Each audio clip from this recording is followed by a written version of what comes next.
జై తెలంగాణ. నేను షరీఫుద్దీను, బోధ్ ప్రాంతానికి చెందినవాడిని. ఉర్ఫ్ తెలంగాణ షరీఫు.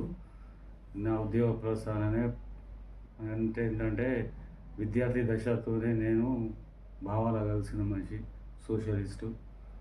కొన్ని సందర్భాల్లో పార్టీలో పనిచేయడం జరిగింది.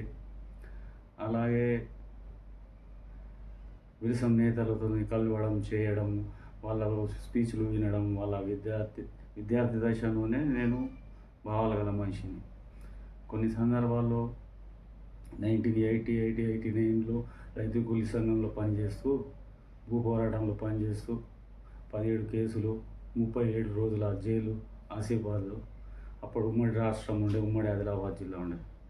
తర్వాత ఉవ్వెత్తున తెలంగాణ ఉద్యమం లేచింది.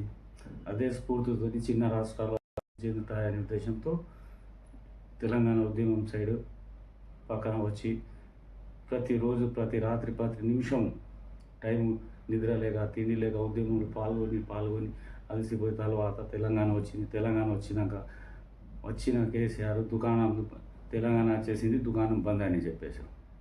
అందుకు మళ్ళీ దశ ఉద్యమం 10-12 సంవత్సరాల తర్వాత డాక్టర్ సీమ శ్రీనివాస్ అనే ఒక యోధుడు తయారై టఫ్ అని పెట్టడం జరిగింది. ఆ టఫ్లో మళ్ళీ దశ పోరు సిద్ధం కావాలని అన్ని ఉద్దేశించి అలాగే ఉద్యోగం చేస్తూ ఉన్నాం.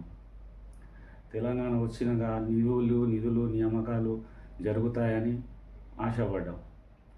అటువంటిది ఏం జరగాక మళ్ళా తెలంగాణ ఉద్యమకారులు మళ్ళా మూసపోతున్నారు. మరి ఎట్లా ఏం చేద్దాం, మనం బుద్ధజీవులం, మన మేధావులం, ఏదో ఒక రకంగా చేయాలి కదా.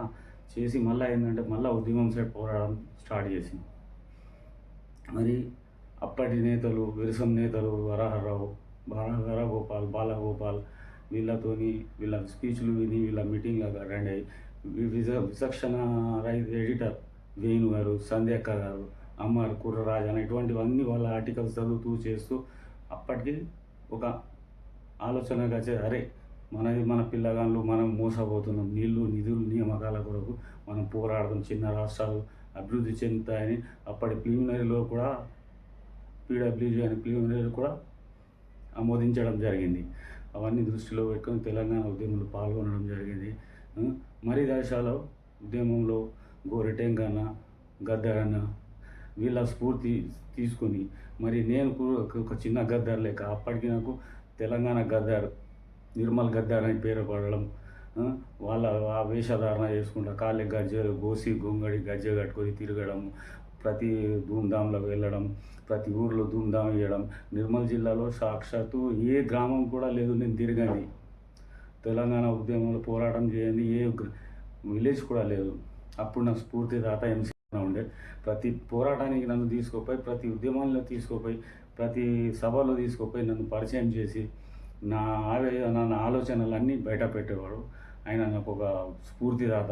MC Linganna, retired TNGOs president, ఇప్పుడు ప్రస్తుతానికి పెన్షనర్ అసోసియేషన్ ప్రెసిడెంట్.